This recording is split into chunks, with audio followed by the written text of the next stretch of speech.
All right, take a look at this picture. We have theta here. It goes from this line, that's 0, all the way up to this, which is a little bit beyond 90 degrees.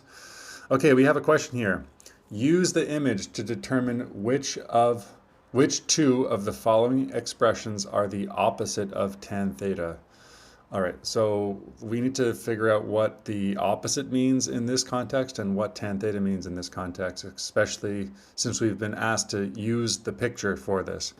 So on the unit circle, when you have a line like this, sine of theta is equal to the x-coordinate of this point.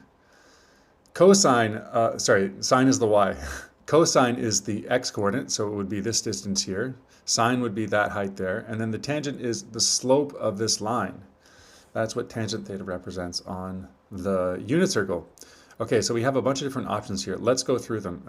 There's a walkthrough, by the way. It's a full walkthrough here. If you just go below and click the walkthrough, it's going to show you a detailed explanation of everything. I'm just doing a short one, though, for social media.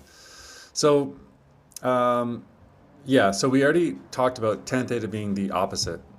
Now, what does the opposite mean, though, in this context? What is the opposite slope? What does that mean? So what that means is it's the same steepness, but it's just opposite sign. So that's what the language means here. And the language and notation in mathematics is like 80% of the job, maybe 90%. If you understand or took the time to understand all the notation and what they meant specifically by all the words, you're 80% of the way there.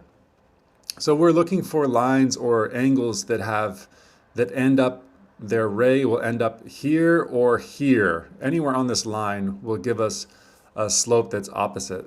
So let's go through. Let's start with this. Tan of pi plus theta. All right, so this is theta here, right? Tangent of pi, so it would be the slope of the line that goes all the way here. It's pi plus theta. So then theta is more than 90 degrees. Remember, theta is more than 90 degrees. So if we do pi, which is 180, then plus theta, we're going to end up here, like in this quadrant here.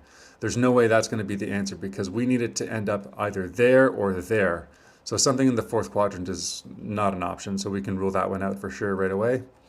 Okay, the next one, tangent of pi over 2, that's 90 degrees, minus theta.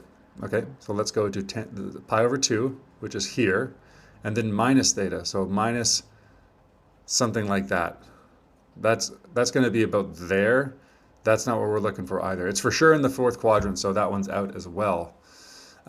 So by process of elimination, we know it's the next two, but let's just go through them quickly. Tangent of 2 pi minus theta. So tangent of 2 pi is full rotation, and then minus theta. So that's minus 90 and then a little